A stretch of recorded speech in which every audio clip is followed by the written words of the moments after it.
보통 사람들은 환경에서 행복이 온다고 이렇게 생각합니다.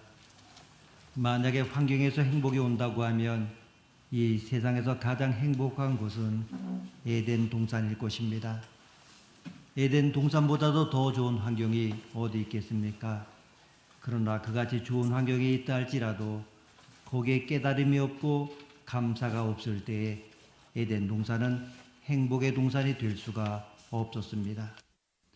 우리가 누가복음 15장에 보게 되면 탕자의 비유가 나오는데 그 탕자의 비유를 한번 생각해 봅니다.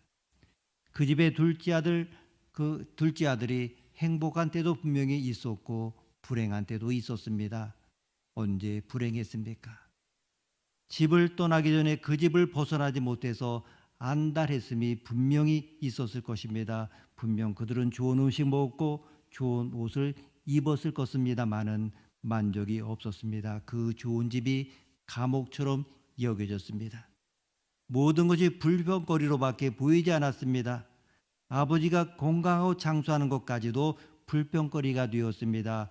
아니, 딴 아버지들은 40대, 50대에도 가던데 우리 아버지는 건강해서 왜 이렇게 오래 사시나, 빨리 돌아가셔야 내가 유산을 받을 텐데 견디다 못해서 어차피 돌아가시며 주실 것이니 미리 주십시오. 그리고 유산을 미리 받아가지고 먼 나라로 가서 다 탕진하게 됩니다. 거지가 되고 돼지치기가 됩니다. 굶어 죽게 생겼습니다. 그 극한 가난과 고독과 고통 중에서 이 작은 아들은 아버지의 집이 얼마나 좋았던지 깨닫게 됩니다. 아버지가 얼마나 고마운 분인가를 그때 깨닫게 됩니다. 그리고 집으로 돌아오게 됩니다. 환영을 받습니다. 좋은 옷을 입을 때 얼마나 감사했겠습니까? 맛있는 음식을 먹을 때 얼마나 기쁘고 감사했겠습니까? 여러분, 환경이 바뀌었습니까? 같은 아버지, 같은 집입니다. 그러나 깨달음이 있고 감사가 있을 때 그 집이 행복의 집이 될 수가 있었던 것입니다. 보통 탕자처럼 사람들은 고난을 겪어봐야 감사를 깨달을 수 있습니다. 배고파봐야 음식의 고마움을 알고 병들어봐야 건강의 감사함을 깨닫습니다. 어느 한 성도님이 맹장염으로 병원에 입원해서 수술받는다고 해서 병원을 신방한 적이 있습니다. 아주 수술이 잘 되었답니다. 그런데 가스가 나오지 않아서 걱정이랍니다. 쉽게 표현하면 방귀가 나와야 합니다. 맹장 수술을 받고 방귀가 나오면 내장이 정상적으로 잘 움직인다는 증거입니다. 그때서야 물을 먹을 수 있고 음식을 먹을 수가 있습니다. 만약에 방귀가 나오지 않는다고 하면 나오기 전까지는 아무것도 먹어서는 안 되고, 그리고 계속해서 끝끝내 안 나오게 되면 재수술을 해야 합니다. 그러니 참으로 큰일입니다. 목사님, 방귀가 나오도록 기도해 주십시오. 자, 그러면 어떻게 해야 합니까? 기도할 수밖에 없잖아요.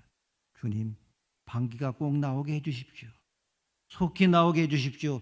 꼭 나올 줄 믿습니다. 기도가 끝났습니다. 방귀가 뽕 하고 나오면 얼마나 좋겠습니까? 그러나 안 나옵니다. 이제 교회로 돌아와서 있었는데 조금 있다 전화가 옵니다. 목사님, 나왔습니다. 아이고, 그래, 잘 됐습니다. 축하드립니다. 목사님, 방귀가 이렇게 감사할 것인지 예전에 미처 몰랐다라고 이렇게 고백합니다. 여러분, 우리가 고난을 겪어보게 되면 호흡 한 번, 물 한 모금, 그 음식 한 숟가락까지도 감사인 것을 깨닫게 됩니다. 그런데 그렇다고 그래서 고난이고 깨달음이냐? 그렇지가 않습니다. 미련한 사람들을 보게 되면 고난을 겪어도 못 깨닫습니다. 지혜로운 사람은 고난을 겪지 않고도 깨닫습니다. 왜? 깨달음은 생각에서 나오기 때문입니다. 보통 사람 생각 없이 살다가 어려워지면 생각하기 때문에 고난 중에 고마움을 깨닫게 됩니다. 그러나 지혜로운 사람은 형통한 중에도 감사를 생각하고, 그리고 감사를 깨닫고 주님께 영광을 돌리게 되는 것입니다. 옛 이스라엘 민족 한번 보십시오. 하나님께서 택하신 민족입니다. 하나님께서 양자로 삼으신 백성입니다. 하나님께서 친히 말씀하시기를 출애굽기 4장 22절 말씀 보게 되면 이스라엘은 내 아들 내 장자라 이렇게 하신 그러한 민족입니다. 하나님께서 더불어 언약을 맺으신 백성입니다. 하나님께서 친히 율법을 주신 백성입니다. 하나님께서 바른 예배의 모범을 세워주신 민족입니다. 그 모든 언약과 율법과 예배 모범을 그들의 조상들이 받았고 또 그들의 육신의 자손 가운데서 그리스도 즉 메시아가 오시게 되어 있었고 실제로 오셨습니다.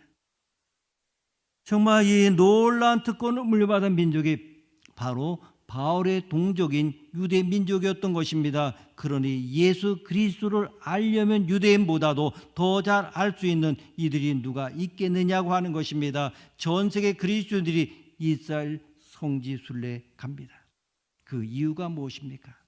예수님의 발자취를 또는 성경의 역사를 현지에서 조금이라도 더 생생하게 느껴보려고 가는 것이 아닙니까?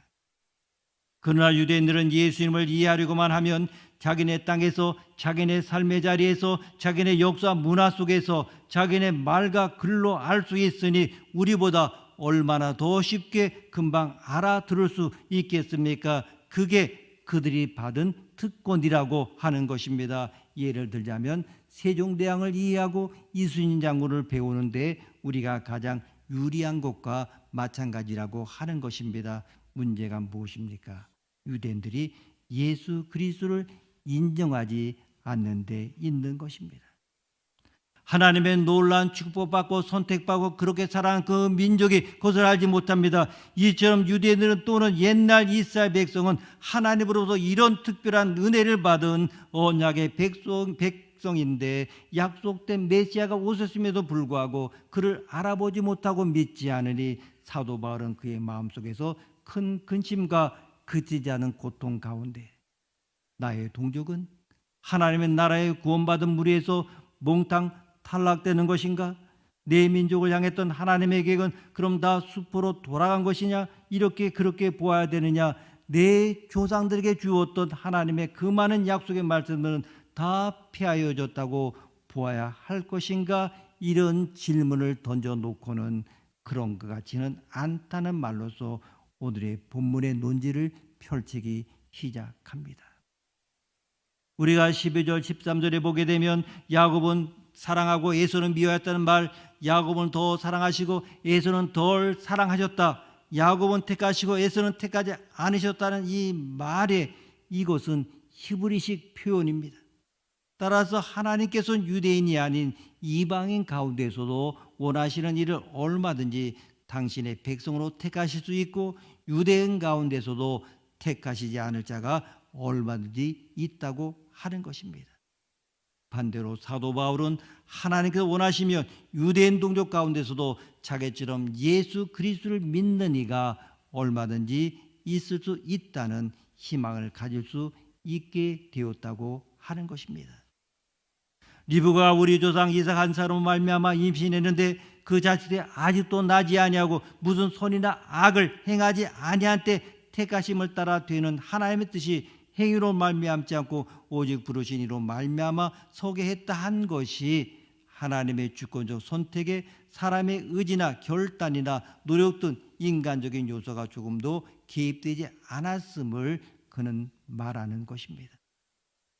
우리가 예수 믿게 된 것을 가만히 따져보게 되면 이것은 참으로 기가 막힌 축복입니다. 지옥에서 영원히 고통당할 수밖에 없는 내가 천국에서 영원히 살 수 있는 그 귀한 복을 누리게 되었는데 이 세상에서 사단의 노예가 되어 살아야 할 우리가 하나님의 자녀로서 당당하게 복을 누리며 임마누엘의 삶을 살 수 있는데 이것이 어떻게 해서 내가 이런 복을 받게 되었습니까? 여러분, 내가 잘나서입니까? 내가 손해서입니까? 오늘 본문은 그것이 아니고 긍휼히 여기시는 하나님으로 말미암았다 이렇게 말씀하고 있습니다. 우리가 받는 복이 오직 하나님으로 말미암았다. 이런 점에서 야곱이 받은 복과 우리가 받은 복이 같습니다. 여러분, 야곱의 뜻이 무엇입니까? 발 뒤꿈치를 잡는 잘 아는 뜻입니다. 이는 그대로 야곱은 자기 욕심을 이루기 위해서는 수단과 방법을 가리지 않는 그러한 사람입니다. 남의 발목을 잡고서라도 그 사람을 거꾸로 들이고 밟고 지나가는 그러한 사람입니다. 교활하고 비열하고 이기적인 욕심쟁입니다. 그런데 어떻게 이런 야곱이, 그것도 동생으로 태어난 사람이 장자의 복을 누리고 그리고 믿음의 조상이 되었습니까? 야곱이란 이름이 이스라엘로 바뀌고 바로 그 이름이 한 민족의 이름이 되어버린 이 놀라운 축복을 어떻게 받게 되었습니까? 야곱이 무엇을 했기 때문입니까? 야곱이 받은 복은 그 원인이 야곱에게 있지 않습니다. 하나님께서 복을 주시기로 결정하시고 복을 받을 만한 사람으로 만들어서 복을 주신 것입니다. 전적으로 하나님이 하신 것입니다. 야곱이 어떻게 하느냐에 따라 달라지는 상대적인 사랑이 아니고 절대적인 사랑, 절대적인 축복입니다. 우리 그리스도인이 받은 축복도 바로 절대적인 축복입니다. 내가 남보다 더 도덕적으로 착하게 살아서 더 똑똑해서 예수 믿고 복을 받는 것이 아닙니다. 내가 어떻게 해서 예수를 믿게 되었습니까? 에베소 1장 4절 5절에 보게 되면 이같이 나와 있습니다. 그 창세전에 그리스도 안에서 우리를 택하사 우리로 사랑하셔서 그 앞에 거룩하고 흠이 없게 하시려고 그 기쁘신 뜻대로 우리를 예정하사 예수 그리스도로 말미암아 자기의 아들들이 되게 하셨다, 이렇게 말씀합니다. 하나님께서 우리를 구원하시기로 작정하셨습니다. 영원전부터 하나님의 자녀로 예정하시고 그리고 우리 죄를 위하여 예수님을 보내주시고 그리고 우리를 구체적으로 불러주셔서 예수 믿게 해주신 것입니다. 우리의 하나님 나라의 백성으로의 선택은 전적으로 하나님의 은혜임을 말해주는 것입니다. 그것은 처음부터 그랬다고 하는 것입니다. 아브라함 때도 그랬고 이삭 때도 그랬고 야곱 때도 그랬다고 하는 것입니다. 그러기 때문에 하나님의 말씀이 폐하여진 것이 아니라고 하는 것입니다. 예나 지금이나 하나님의 참 백성 이스라엘이 되는 것은 혈통을 따라 되고 행위에 따라 되는 것이 아니라 하나님의 뜻을 따라 되고 그의 택하심과 부르심을 따라 되는 것이라고 사도 바울은 설명하고 있습니다. 이러한 설명 앞에는 한 가지 질문이나 반론이 제기될 수 있습니다. 그것은 사람이 아직 태어나지도 않고 무슨 선이나 악을 행하지도 않았는데 하나님께서 당신의 백성으로 누구는 택하시고 누구는 택하지 않는 것은 불공평하고 부당한 일이 아니냐 하는 것입니다. 사도 바울의 것을 예상하지 못했을 리가 없습니다. 14절 18절 말씀, 오늘 본문 말씀 우리가 함께 읽겠습니다. 그런즉 우리가 무슨 말을 하리요? 하나님께 불의가 있느냐? 그럴 수 없느니라. 모세에게 이르시되 내가 긍휼히 여길 자를 긍휼히 여기고 불쌍히 여길 자를 불쌍히 여기리라 하셨으니 그런즉 원하는 자로 말미암음도 아니요 다른 박제라는 자로 말미암음도 아니요 오직 긍휼히 여기시는 하나님으로 말미암음이니라. 성경이 바로에게 이르시되 내가 이 일을 위하여 너를 세웠으니 곧 너로 말미암아 내 능력을 보이고 내 이름이 온 땅에 전파되게 하려 함이라 하셨으니 그런즉 하나님께서 하고자 하시는 자를 긍휼히 여기시고 하고자 하시는 자를 완악하게 하시느니라. 아멘. 사도 바울의 논리는 아주 명료합니다. 하나님께서 하시는 일에 불의한 일이란 있을 수 없다고 하는 것입니다. 하나님의 나라의 백성은 누구를 들어가게 하시든 그것은 전적으로 하나님의 주권에 속하는 일이라는 것입니다. 그것은 사람이 누구나 들어가기를 원한다고 해서 들어갈 수 있고 열심히 달려가기만 해도 정말 그곳에 들어가는 것이 아니라고 하는 것입니다. 주인의 마음에 달린 것입니다. 주인이 긍휼히 여기고 불쌍히 여겨서 들여보내기로 원하면 들어갈 수 있는 것이고 아니면 하는 것이지 거기에 무슨 불의가 있을 수 있겠느냐 하는 것입니다. 우리는 하나님께서 하시는 그 일에 대하여 우리 사람의 잣대로 생각하고 판단할 때가 너무나 많이 있습니다. 하나님의 존재는 우리 인간을 무한히 초월해 계십니다. 우리는 하나님의 생각과 판단이 우리의 생각이나 판단과 얼마나 다른지 모릅니다. 예언자 이사야가 전한 하나님의 말씀, 이사야서 55장 8절에서 9절 말씀 보게 되면, 내 생각은 너희 생각과 다르며 내 길은 너희 길과 달라서 하늘이 땅보다 높음같이 내 길은 너희 길보다 높으며 내 생각은 너희 생각보다 높으니라. 아멘. 하나님께서 행하시는 그 신묘막측한 일들을 우리가 다 이루 헤아려 알 수도 없을 것입니다. 자, 이 모든 것 다시 한번 살펴보게 되면, 메시아를 준비하기 위하여 선택된 이스라엘이 메시아를 고발하고 배척하고 죽인 것을 우리는 말씀을 통하여 봅니다. 사도 바울은 이 사실이 너무나 고통스러웠습니다. 자, 육신의 자녀가 있고 약속의 자녀가 있다고 하면 누가 육신의 자녀 되고 누가 약속의 자녀가 됩니까? 이 선택이라고 하는 말 자체가 너무나 불공평합니다. 내가 누구를 선택했다는 것은 특혜입니다. 선택받았다는 그 자체가 편애라고 하는 것입니다. 그래서 이렇게 질문하는 것입니다. 그렇다면 하나님이 잘못하시는 것이 아닌가? 하나님이 정의롭지 않으신 것이 아닌가? 도대체 이스마엘이 무엇을 잘못했다고 이스마엘을 버리시는가? 불의하시지 않는가? 이것입니다. 여기에 우리가 찾아야 할 메시지가 있습니다. 하나님 그 불의하시지 않으시다면 왜 그렇게 하십니까? 사도 바울은 이것을 설명하기 위하여 두 사람의 예를 들고 있습니다. 모세와 바로입니다. 사도 바울은 하나님의 약속이 폐하여졌는가라는 그 질문에 대한 해답을 아브라함과 이삭의 예를 통하여 우리에게 설명했습니다. 마찬가지로 모세와 바로의 예를 들어서 선택의 문제, 구원의 문제에 대한 설명을 하고 있습니다. 15절 말씀 우리가 함께 읽겠습니다. 15절입니다. 모세에게 이르시되 내가 긍휼히 여길 자를 긍휼히 여기고 불쌍히 여길 자를 불쌍히 여기리라 하셨으니. 아멘. 이 말씀을 이해하기 위해서는 배경을 살펴보아야 합니다. 출애굽기 32장 33장에 보게 되면 하나님은 이스라엘 백성들을 애굽으로부터 구원해 내셨습니다. 홍해를 가르셨습니다. 젖과 꿀이 흐르는 가나안 땅으로 들어가기 위해서 40년 동안 광야에서 훈련을 시키셨습니다. 먹을 것이 없었기 때문에 만나를 주셨습니다. 마실 물이 없었기 때문에 생수를 주셨습니다. 하나님은 이스라엘 백성들에게 큰 복을 주셨습니다. 율법을 주신 것입니다. 모세를 산으로 불러 십계명을 돌판에 새겨주시고 40일 동안 이스라엘 백성들이 지켜야 할 법을 가르치셨습니다. 그런데 모세가 산에 올라가서 하나님으로부터 율법을 받고 있는데 이스라엘 백성은 산 밑에서 하나님을 원망하고 불평하고 금송아지를 만들었습니다. 하나님 화가 나셔서 이스라엘 백성을 죽여버리겠다고 하셨습니다.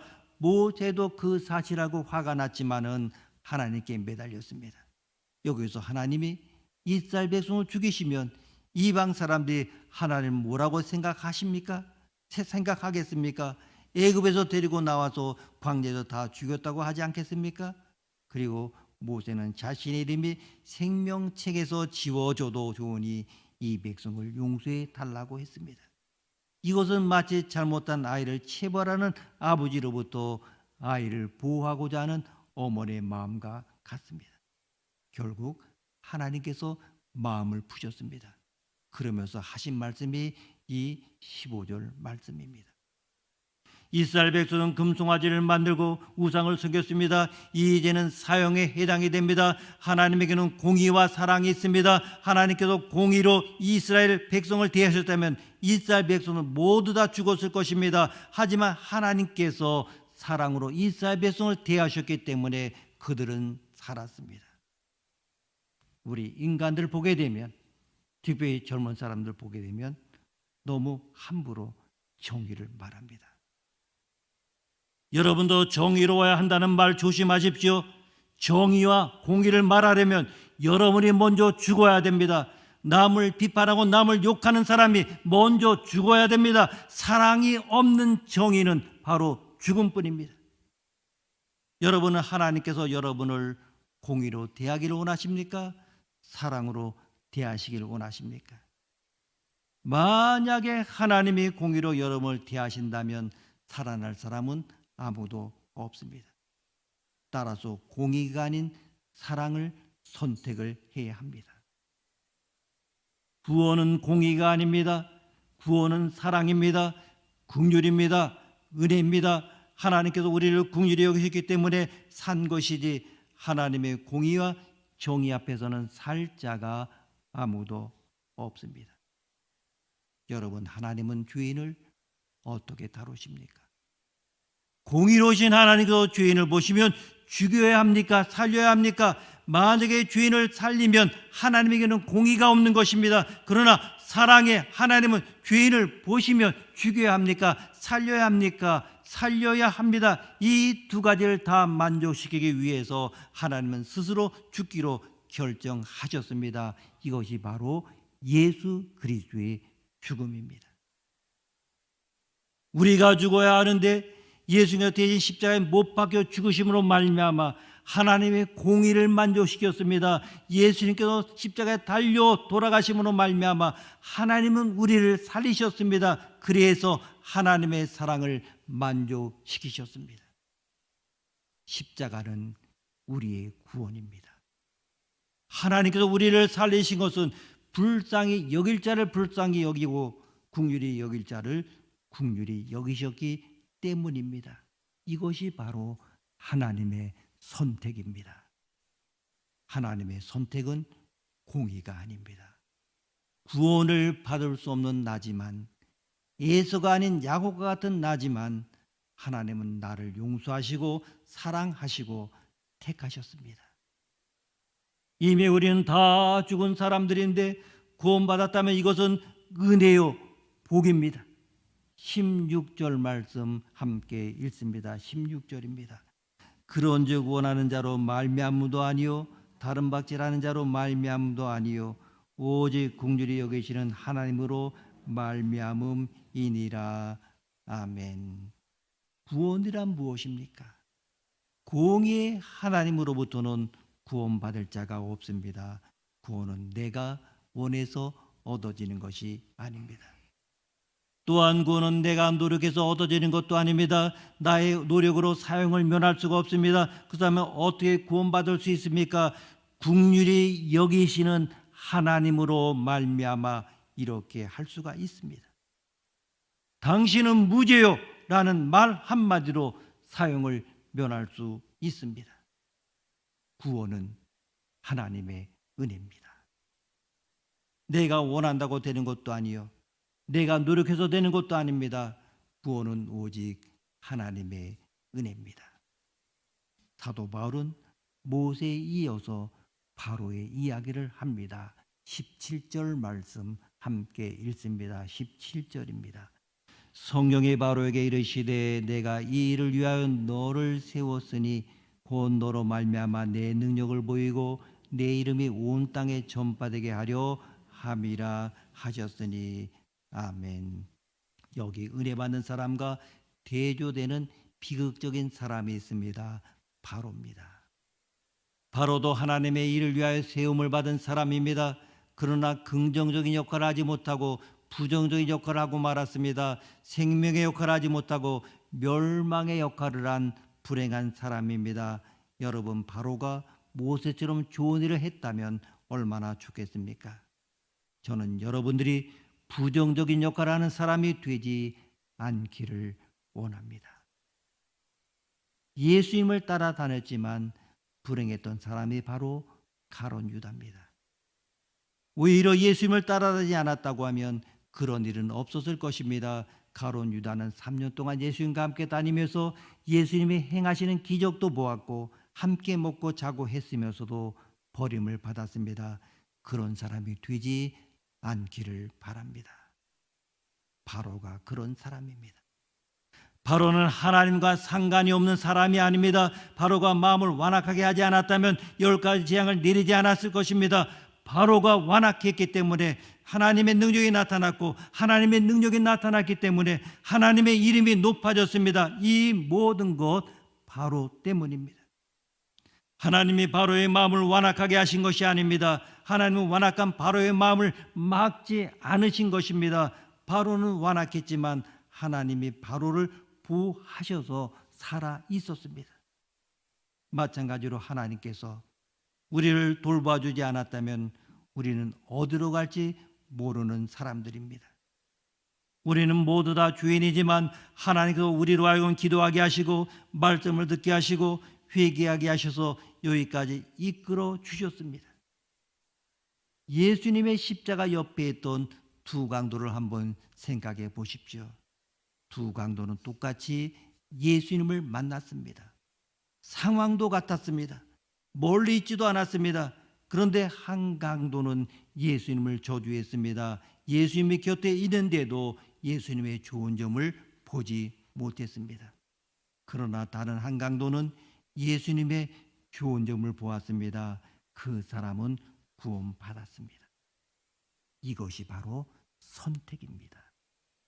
예수님 앞에 있습니다. 그런데 한 사람은 구원받고 한 사람은 버림받았습니다. 예수님과 3년 살았던 두 사람이 있었습니다. 베드로와 가룟 유다 둘 다 똑같이 실수도 많이 했습니다. 그러나 베드로는 구원받고 가룟 유다는 자살했습니다.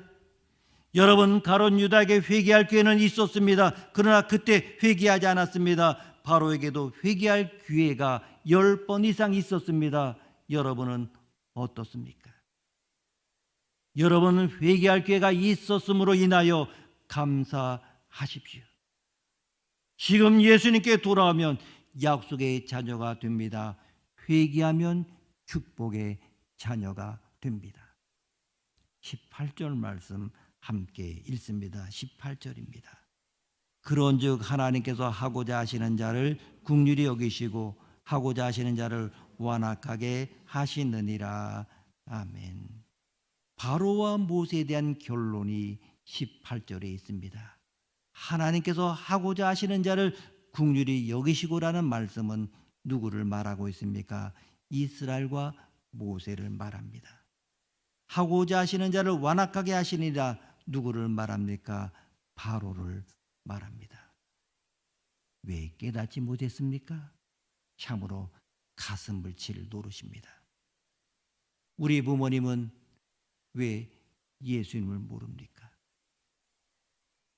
우리 자녀들은 왜 예수님을 믿지 않습니까? 여러분, 성령에 예민하시기를 바랍니다.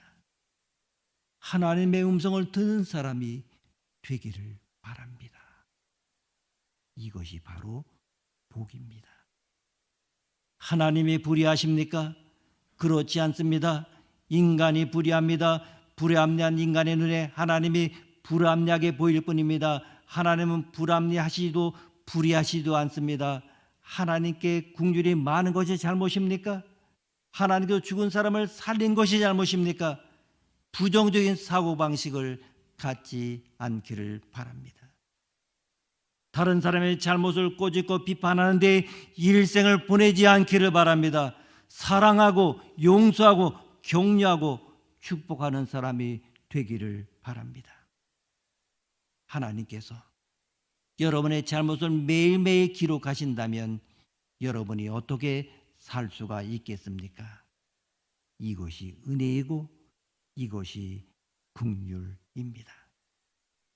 구원받은 사람은 긍휼히 여김을 받을 뿐입니다. 이유는 알 수가 없습니다. 그래서 우리는 가끔 석양에 지는 해를 바라보면서 눈물을 흘립니다. 하나님, 어쩌자고 나 같은 사람을 구원해 주셨습니까? 어떻게 제가 하나님을 찬양할 수 있습니까? 왜 나 같은 인간에게 영혼을 주셔서 그것을 사모하게 하십니까? 하나님, 영광을 받으시옵소서. 이런 복이 여러분 모두에게 있기를 축원합니다. 기도하시겠습니다. 하나님 아버지, 생각할수록 하나님의 은혜는 깊고 오묘하며 감당할 수가 없습니다. 왜 저에게 이러한 은혜를 허락하여 주셨습니까? 비옵고 원하는 것은 이제 주님의 은혜를 모든 사람에게 나눠주게 하옵소서. 존귀하신 예수님의 이름으로 기도드립니다. 아멘.